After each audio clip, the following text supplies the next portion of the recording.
আন্দোলন দমন করে দেবে সেটা কোনোভাবেই সম্ভব নয়। আর আগামী পরশুদিন আমরা এটার প্রতিবাদে গোটা রাজ্য জুড়ে বিক্ষোভ দেখাবো। কলকাতাতেও কি হবে প্রতিবাদ মিছিল? গোটা রাজ্য হবে, গোটা রাজ্য জুড়ে হবে, কলকাতা তার ব্যতিক্রম নয়। আমরা আলোচনা করে আপনাদেরকে কোন কোন জায়গায় কোন কোন সময় কোথায় কি হবে একটা বিবৃতি আপনাদেরকে দিয়ে দেবো। আপনারা মেল করে লালবাজারকে জানিয়েছিলেন পারমিশনের কনফার্মে, লালবাজারকে কি কোনো রিপ্লাই দিয়েছিল আপনাদেরকে? কোনো রিপ্লাই দেয়নি, তাহলে তারা নাও বলেনি। আর এভাবেই আমরা প্রত্যেকবার করেছি, কারণ মিছিলের ক্ষেত্রে যেটা হয় আমরা প্রত্যেকবার এটাই করে থাকি, আমরা জানাই তারা ট্রাফিক কন্ট্রোল করে, তাহলে তারা না বলেনি। এভাবে আগেও হয়েছে। ডিসি সেন্ট্রাল আজকে বলেছেন যে আপনাদের কোনো রকম পারমিশন ছিল না বা তাদের কাছে কোনো রকম খবর ছিল না। মিথ্যা কথা, মিথ্যা কথা বলেছেন, সম্পূর্ণ মিথ্যা কথা। আপনারা জানেন ইতিমধ্যে আপনাদেরকে নিয়ে আমাদের যে প্রেস গ্রুপটা আছে সেখানে আমরা ইতিমধ্যেই ওই কপি দিয়ে দিয়েছি, অনেক আগে সকালেই দিয়ে দিয়েছি। এই মিথ্যা কথাগুলো যখন বলছিল তখনই আমরা দিয়ে দিয়েছি, আপনারা অলরেডি দেখেছেন সেটা। আপনারা বলছেন যে আজকে আপনারা পারমিশন নিয়েছিলেন গতকাল, পরশুদিন আপনারা যে দিনকার মিছিল ডেকেছেন তার জন্য কি নতুন করে কোনো পারমিশন নিয়েছেন বা পারমিশনের প্রয়োজন নেই? না না, এখনও তো একদিন সময় আছে হাতে, আমরা জানাবো, নিশ্চয়ই জানাবো, জানিয়েই করব, নাগরিক সমাজকে সাথে নিয়েই করব। ল অ্যান্ড অর্ডার আপনার প্রথমত ল অ্যান্ড অর্ডার ভাঙার জন্য তো রাস্তাতে আগে নামতে হবে। যদি ল অ্যান্ড অর্ডার ভাঙার কথা বলা হয় তাহলে ল অ্যান্ড অর্ডার ভাঙা মানে কোনটা বোঝাতে চাইছেন, কোনটাকে ল অ্যান্ড অর্ডার ভাঙা বলে সেটা তো আগে স্পষ্ট করে বলুক না। একটা কথা বলে দিলেই তো হলো না। ল অ্যান্ড অর্ডার ভাঙার প্রশ্ন যদি থাকে তাহলে তো আগে তারা তো রাস্তাতে নামতেই দেয়নি, কোথায় ল অ্যান্ড অর্ডার ভাঙা হলো? মিথ্যা কথা বলা হচ্ছে চরমভাবে। বরং আজকে পুলিশ ল অ্যান্ড অর্ডার ভঙ্গ করেছে, একজন নিরীহ সাধারণ মানুষ, পথ চলতি মানুষকে পর্যন্ত ধরেছে। এবং আমরা যখন আন্দোলন করিনি, রাস্তায় নামিনি, মিছিলে অংশগ্রহণ করার আগে পর্যন্ত তার কোনো অ্যাক্টিভিটিস ছিল না, তাহলে ল অ্যান্ড অর্ডার পুলিশ ভঙ্গ করেছে এবং পুলিশ অন্যায় করেছে আজকে। Thank you so much. বলছি একটা বিষয়, এখানেও অনেকজনকেই আপনারা যখন এখানে মিছিল করছিলেন আপনাদের যে কর্মসূচি এখানে আবারও তোলা হয়েছে। হ্যাঁ, এখানেও যখন করেছেন তখন নিশ্চয়ই ধরেছেন এবং ওনারা তার বিনিময়ে বলেছেন যে নাকি রাস্তা দিয়ে অনেক লোক যাচ্ছে, তার জন্য একটা স্যান্ডো গেঞ্জি পরে বা একটা মানে ছেলেদের ওপরের অংশ মানে না কিছু বস্ত্র পরে তারা যে অনাবৃত অবস্থায় এটা করেছে, এটা নাকি খুব লজ্জাজনক। যখন আমরা দেখতে পাচ্ছি যে মানে অনাবৃত হওয়াটা লজ্জাজনক যদি হয় এবং সেটা যদি বেআইনি হয়, তাহলে সবার আগে এই গোটা শাসন ব্যবস্থাটাই তো অনাবৃত হয়ে উঠেছে, যেখানে দুর্নীতির মধ্যে দিয়ে এতগুলো শিক্ষক শিক্ষিকা রাস্তায় পড়ে আছে। তার থেকেও কি এটা এই অনাবৃত হওয়ার আর কি নমুনা থাকলো? আর এর থেকেও কি এটা লজ্জাজনক হলো? আপনারা দেখেছেন নির্মমভাবে দুদিন আগে শিক্ষক শিক্ষিকার রক্তে এই জায়গায় ভেসেছে, তার থেকেও কি এটা লজ্জাজনক ছিল? আপনারা দেখেছেন যে প্রত্যেক দিন রাজ্যের প্রত্যেকটা জায়গায় নানান রকমের অন্যায় অপ্রীতিকর ঘটনা ঘটছে, তার থেকেও কি এটা লজ্জাজনক ঘটনা? ক্লাসের ডেমনস্ট্রেশন যে বিজ্ঞপ্তি গেজেটটা বেরোলো সেখানে দেখা গেল যে ডেমনস্ট্রেশনে 10 নম্বর এবং শিক্ষাগত যোগ্যতা 10 নম্বর, কি বলবেন? প্রথমত এক্সপিরিয়েন্সে 10, এই এক্সপিরিয়েন্সে 10 নিয়ে অনেকে ভাবছে যে আমাদেরকে সুরাহা করার জন্য এটা দিয়েছে।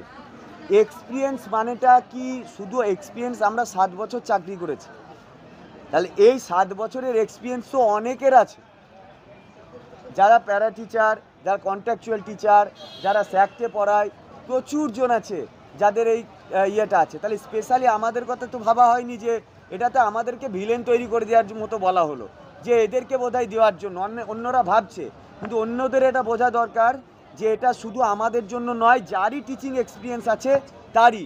স্পেশালি 2016কে নিয়ে সরকার কিছু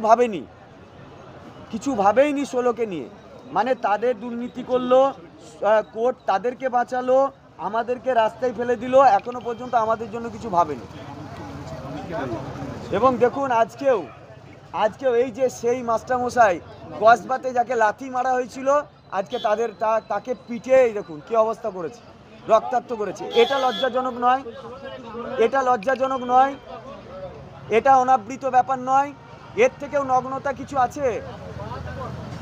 দেখুন, আপনারাই দেখুন, এইগুলো নগ্নতা নয়?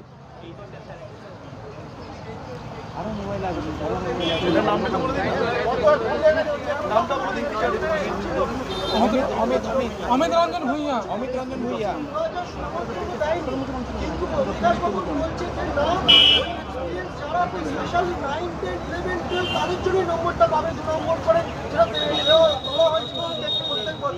অন্যদের জন্য নয়, আর প্যারা টিচার হচ্ছে সেটা হচ্ছে উচ্চ প্রাথমিক পর্যন্ত, তারপর তো প্যারা টিচার ওটার মধ্যে আসছেই না, সেটা স্পেশালি মেনশন করা আছে।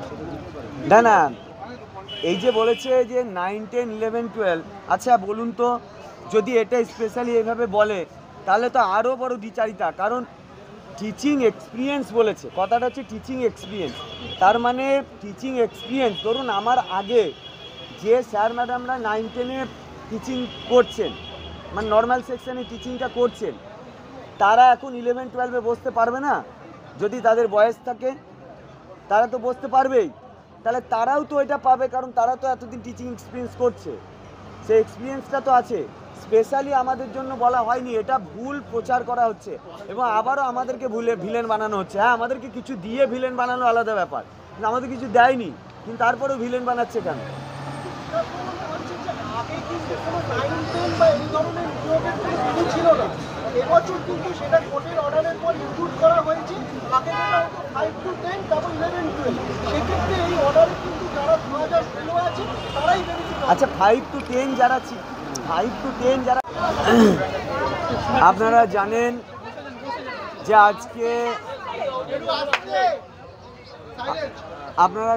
যে আজকে আমাদের একটা ঘোষিত কর্মসূচি ছিল এবং সেই ঘোষিত কর্মসূচি যা আজকে ছিল, কালকে পুলিশকে আমরা মেল করে জানিয়েছি।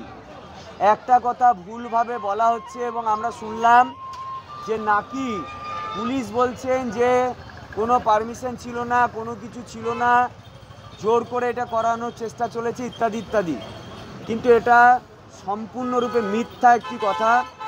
আপনারা জানেন যে মেল করতে গেলে, কোনো মিছিল করতে গেলে পুলিশকে জানাতে হয় ট্রাফিকের জন্য। আমরা প্রোটোকল মেনেই একটা মেল করে জানিয়েছিলাম জয়েন্ট সিপি হেডকোয়ার্টারকে কাল, কিন্তু আমরা দেখলাম যে আজকে পুলিশের তরফ থেকে ভুল তো বলাই হলো, মিথ্যা বলা হলো। উপরন্তু আমাদের যারা শিক্ষক শিক্ষিকা ছিলেন তাদেরকে খুঁজে খুঁজে জোর করে বের করা হচ্ছিল বিভিন্ন জায়গা থেকে। এমনকি এমন তল্লাশি চালাচ্ছিল আজকে, এভাবে যদি তল্লাশিটা পুলিশ সারা জীবনের জন্য চালায় তাহলে পশ্চিমবাংলার মাটিতে কোনো অপরাধ থাকবে না। এবং এই তল্লাশি যদি এভাবেই ওরা চালাতো তাহলে আজকেও আমাদেরকে এরকম রাস্তায় বসে থাকতে হতো না। এক কথায় পুলিশের আজকে এই অতি সক্রিয়তা একটা স্বৈরাচারী পচা গলা শাসন ব্যবস্থাকে তুলে ধরলো। এটাই ছাড়া আর কোনো কথা নয়। মানে আপনারা দেখেছেন যে আপনাদের মিডিয়ার পক্ষ থেকেও সিনিয়র অফিসারকে প্রশ্ন করলে তারও উত্তর দেওয়ার ক্ষমতা ছিল না। তার মানে এটা খুব উদ্দেশ্যপ্রণোদিতভাবে এবং উপরমহলের অর্ডার নিয়েই বেছে বেছে শিক্ষক শিক্ষিকাদের আইডেন্টিফাই করা হয়েছে। এমনকি কেউ একজন সে বাজারে এসছে, তাকে পর্যন্ত শিক্ষক সন্দেহে ধরা হয়েছে। এখানে কি কারো হাতে বোম ছিল, অস্ত্র ছিল, কিছু ছিল, কোনো খারাপ কাজ করার পরিকল্পনা ছিল? কিছুই ছিল না। একটা শান্তিপূর্ণ মিছিলের ব্যবস্থা ছিল, সেটাকে এইভাবে দমন পীড়ন চালানো হয়েছে। স্বৈরাচারিতার যে ভয়ঙ্কর একটা রূপ সেটা আমরা দেখলাম আজকে, 1 নম্বর। দ্বিতীয় নম্বর হচ্ছে আজকে আমাদের টোটাল শিক্ষক শিক্ষিকাদের প্রায় 150-র কাছাকাছি শিক্ষক শিক্ষাকে এখনও পর্যন্ত জেলে ঢোকানো হয়েছে, মানে নিয়ে যাওয়া হয়েছে কোনো রকম কোনো অ্যাক্টিভিটিস ছাড়াই, মানে রাস্তাতেও নামেনি। তাই তারা কেউ শপিং মল থেকেও কাউকে জোর করে ধরে নিয়ে যাওয়া হয়েছে। তার মানে প্রথমে কি হয়, কেউ চুরি করে তারপরে তাকে অ্যারেস্ট করা হয়, কারোর উপর সন্দেহ থাকে খারাপ কাজ করার, তবে অ্যারেস্ট করা হয়। এক তো প্রথম যারা মানে সম্পূর্ণরূপে নির্দোষ নিরপরাধ বিচার বিভাগ থেকে এবং সরকারের দ্বারাও তারা প্রতারিত হলো। এবং আজকেও আমরা দেখলাম নিরপরাধ হওয়ার পরেও তাদেরকে জোর করে অ্যারেস্ট করা হলো, নিয়ে যাওয়া হলো। তো এটার প্রতিবাদে আমরা আগামী পরশুদিন গোটা মানে রাজ্য জুড়ে, রাজ্যের মেন শহর জুড়ে আমরা নাগরিক সমাজকে নিয়ে ধিক্কার দিবস মিছিল পালন করব। এটা আমাদের ঘোষিত কর্মসূচি আজকে থেকে আমরা দিলাম এটার প্রতিবাদে। এবং যে সমস্ত শিক্ষক শিক্ষিকা এবং শিক্ষাকর্মীদের মানে অবাঞ্ছিতভাবে ধরা হয়েছে তাদেরকে আমরা এখান থেকে ইমিডিয়েট তাদের কোনো রকম আইনি জটিলতার বাইরে গিয়ে তাদের মানে মুক্তির দাবি করছি। যদি এটা না হয় তাহলেও আমরা সেই রকম ব্যবস্থা নেব, আরও তীব্রতর আন্দোলনের দিকে যাব। কারণ সম্পূর্ণ নির্দোষ অবস্থায় বেছে বেছে জোর করে তাদেরকে তোলা হয়েছে। আর আপনারা জানেন যে সরকার যে গেজেট বা পরীক্ষার পরিকল্পনা নিয়েছে সেখানে আমাদের জন্য স্পেশালি কোনো কিছুই না ভেবে ডাইরেক্টলি শুধু পরীক্ষা নিয়ে এবং ওই রিভিউ নিয়ে দুটোর বক্তব্য জুড়ে দিয়ে একটা জগা খিচুড়ি করে আমাদেরকে সেই তিমিরেই রাখার একটা যে চিন্তাধারা, এবং এখনো পর্যন্ত তারা তাদের যে ভয়ঙ্কর কঠিন এবং স্বৈরাচারীর জায়গাটা ধরে রেখেছে। অন্যান্য ক্ষেত্রে আমরা অন্যান্য রাজ্যে যখন এরকম কোনো ঘটনা ঘটে আমরা দেখেছি অন্যরকমভাবে রাজ্য সরকারগুলো সেরকম একটা জায়গা তৈরি করে, এবং আমাদের ক্ষেত্রে আমরা দেখলাম যে রাজ্য সরকার এবং এসএসসির দুর্নীতির কারণে 15,403 জন শিক্ষক শিক্ষিকা এবং প্রায় 4,000-এর কাছাকাছি শিক্ষাকর্মীদের নির্মম অবস্থা হলো, এখনও পর্যন্ত তাদের মধ্যে কোনো সহানুভূতির জায়গা নেই। তারা এখনও পর্যন্ত তাদের যে জায়গা, যে উগ্রতা, সেই উগ্রতার জায়গায় দাঁড়িয়েই তারা তাদের সিদ্ধান্ত নিচ্ছে। এখনও পর্যন্ত আপনারা খোঁজ নিন যে যারা ঘোষিত টেন্টেড তাদের সঙ্গে এখনও বিকাশ ভবনে আধিকারিকদের মিটিং হচ্ছে, গতকালকেও হয়েছে। এবং আমরা আরও খবর পেয়েছি তারা নাকি এক্সপিরিয়েন্স সার্টিফিকেটও জোগাড় করছে। তার মানেটা কি দাঁড়ালো? ব্যাপারটা কিছুই আমাদের কাছে খুবই গোলমেলে, এখনও পর্যন্ত আমরা কিছুই বুঝে উঠতে পারছি না। অথচ আমাদের সঙ্গে আলোচনা করার কোনো জায়গা তাদের আসছে না এবং তারা প্রয়োজন মনে করছে না। কেন? তাহলে আমরা যে জনপ্রতিনিধিদের তৈরি করি তাদের কাজ কি শুধু দুর্নীতি করে নির্দোষকে রাস্তায় ফেলে দেওয়া? এবং বিচার বিভাগের ক্ষেত্রেও আমরা দেখলাম যে কোনো না কোনোভাবে চোরকেই শাস্তি মানে তাদেরকেই আবার ক্ষমতা দেওয়া হচ্ছে, তাদের হাতেই সমস্ত দায়িত্ব দেওয়া হচ্ছে, আর নির্দোষদেরকে রাস্তায় ফেলে দেওয়া হচ্ছে। এই ঘটনা থেকে আমাদের কাছে আমরা আরও তীব্রতর আন্দোলনের জায়গায় যাব। আমরা থেমে থাকবো না এই স্বৈরাচারিতার জায়গায় দাঁড়িয়ে। যদি সরকার ভাবে এইভাবে করে আন্দোলন দমন করে দেবে, সেটা কোনোভাবেই সম্ভব নয়। আর আগামী পরশুদিন আমরা এটার প্রতিবাদে গোটা রাজ্য জুড়ে বিক্ষোভ দেখাবো। কলকাতাতেও কি হবে প্রতিবাদ মিছিল? গোটা রাজ্য হবে, গোটা রাজ্য জুড়ে হবে, কলকাতা তার ব্যতিক্রম নয়। আমরা